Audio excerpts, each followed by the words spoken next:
पहला तो आप सब जानते हैं कि महाराष्ट्र में सरकार की मौजूदगी में सरकारी कार्यक्रम में सरकारी लापरवाही से 11 लोगों की दर्दनाक मौत हुई है। हम भारतीय राष्ट्रीय कांग्रेस की तरफ से शोक संवेदना व्यक्त करते हैं और ये मांग करते हैं कि सरकार बिना किसी लापरवाही के, बिना किसी बहानेबाजी के, बिना किसी आनाकानी के इसकी जिम्मेवारी ले और कुछ सवालों का जवाब दे कि जब एक सरकारी कार्यक्रम किया जा रहा था, सरकार के तमाम बड़े अधिकारी और मंत्री वहां मौजूद थे, तो इतनी बड़ी चूक, इतनी बड़ी लापरवाही कैसे हो गई। प्रश्न ये उठता है कि आप किसी कंपनी को कार्यक्रम की तैयारी के लिए 13 करोड़ का ठेका देते हैं, तो जब नेता के लिए टेंट लग सकता है, नेता के लिए कूलर और एसी लग सकता है, तो जनता के लिए क्यों नहीं लग सकता है। जनता की बुनियादी बेसिक सुविधाओं का ध्यान नहीं रखा गया, पानी की व्यवस्था नहीं की गई, उनके लिए छाया का प्रबंध नहीं किया गया, क्योंकि सरकार का पूरा ध्यान फोटो खिंचाने में रहता है। फोटो फ्रेम बढ़िया बनना चाहिए। आप लोग देखे हैं ना, माननीय प्रधानमंत्री जी एक बड़ा सा कैमरा लेते हैं अपने हाथ में और 5 बड़ा सा कैमरा रहता है उनके पीछे, जो उनका और उनके कैमरे का फोटो खींचता है। देश में लोकतंत्र है कि नहीं है?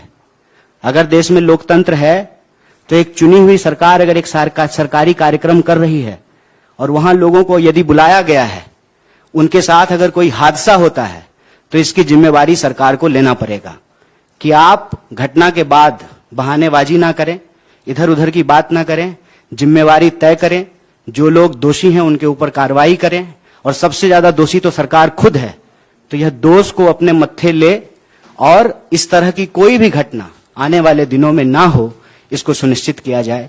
क्योंकि आप सब जानते हैं, पिछले दिनों आप लोगों ने देखा कि विपक्ष मांग रहा था जेपीसी, सारे विपक्षी दलों ने कहा जेपीसी जेपीसी जेपीसी, अचानक से बीजेपी कहना शुरू कर दी ओबीसी ओबीसी ओबीसी। जेपीसी की मांग के सामने अगर ओबीसी की बात बीजेपी लेकर के आई है, तो यह जरूरी हो जाता है कि कुछ सवाल सरकार से पूछा जाए। सबसे पहला सवाल यह है कि प्रधानमंत्री बड़े जोर शोर से कह रहे हैं कि डिजिटल इंडिया का दौर है, तो डिजिटल इंडिया में, डिजिटल दौर में सबसे जरूरी चीज है डेटा। अक्सर आप सब लोग सुनते होंगे कि कहा जा रहा है कि डेटा न्यू ऑयल है, जिसके पास डेटा होगा वो दुनिया का लीडिंग पावर होगा। अगर ऐसी स्थिति है तो हमारी सरकार, भारत की सरकार, डेटा को इकट्ठा करने में, डेटा को तैयार करके डेटा देश को बताने में, जारी करने में इतनी हिचकिचाहट क्यों दिखा रही है? क्या कारण है इसका? तब से लेकर के हम लोग 2023 में हैं, अभी तक कोई डेटा जो है वो जारी नहीं किया गया है 150 साल से। और हम गिनते क्यों हैं? हमको संख्या को गिनने की जरूरत क्यों पड़ती है? इसका सीधा सा जवाब है, आपके घर में जितने सदस्य होते हैं उतना ही खाना बनाते हैं ना। जब आपके पास संख्या ही नहीं होगी तो किस आधार पे आप नीति का निर्माण करेंगे? कैसे जो है आप नीति का निर्धारण करेंगे? ना सरकार इस बात को बताने में इंटरेस्टेड है कि अदानी जी की सेल कंपनी में 20,000 करोड़ रुपया कहां से आया। ना सरकार इस बात को बताने में इंटरेस्टेड है कि इस देश की वास्तविक संख्या क्या है। आप अगर प्रधानमंत्री जी की रैली को भी ध्यान से सुनेंगे तो कुछ दिन पहले कह रहे थे 135 करोड़ 135 करोड़, आजकल कहते हैं 140 करोड़। तो 135 करोड़ से 140 करोड़ हम कैसे हो गए हैं? क्या सचमुच 140 करोड़ हुए हैं कि 139 करोड़ ही हो रहे हैं? ये आंकड़ा तो सरकार को इकट्ठा करना चाहिए, सरकार को ये आंकड़ा जारी करना चाहिए। और जब गिन ही रहे हैं, पेड़ गिन लेते हैं, पशु गिन लेते हैं, शिशु गिन लेते हैं, तो जाति भी गिन लीजिए।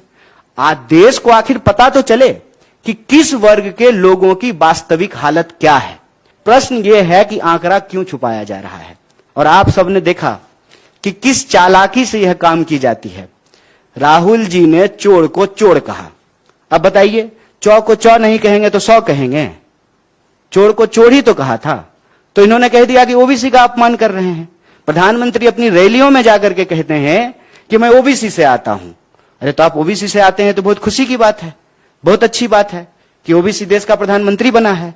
यह इस बात को सुनिश्चित करेगा कि अब सरकारी विभाग में कोई भी पोस्ट जो है वो खाली नहीं होगा। जात के आधार पर राजनीति करेंगे, जात के आधार पर वोट लेंगे, जात के आधार पर विपक्ष को घेरने का प्रयास करेंगे, लेकिन जाति की संख्या क्या है ये बताने की बात नहीं कर रहे हैं। आज तो जनरल कैटेगरी को भी रिजर्वेशन मिल रहा है, ओबीसी को भी मिल रहा है, एससी को भी मिल रहा है और एसटी को भी मिल रहा है, और ये रिजर्वेशन तो बीजेपी नहीं दिया है।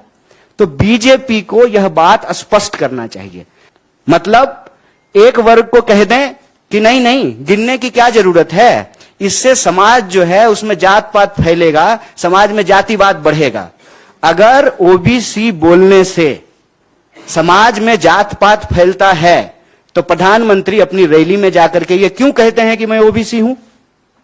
विपक्ष जब जेपीसी की मांग करता है, जब राहुल जी चोर को चोर कहते हैं, तो सरकार क्यों कहती है कि आप ओबीसी का अपमान कर रहे हैं?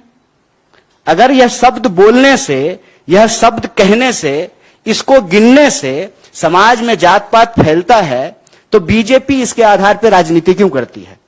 बीजेपी को अपना स्टैंड क्लियर करना चाहिए। सरकार को लोगों को गिनने की जरूरत नहीं है। उनका दोस्त जो है ना, वो डेटा इकट्ठा कर रहा है, जिसके आधार पे जो है वो चुनाव की नीति बना लेंगे। जनगणना करवाई जाए और जनगणना तीनों आधार पे, जिस तरीके से 2011 में हुआ था, सामाजिक, आर्थिक और जातीय आधार पर, तीनों आधार पर जनगणना हो। क्या कहती है बीजेपी? बीजेपी तो बार बार बहुसंख्यक बहुसंख्यक बहुसंख्यक ही बोलती है ना। किस आधार पे बोलती है? क्योंकि इस देश में गणना हुआ है, गिनती से हमको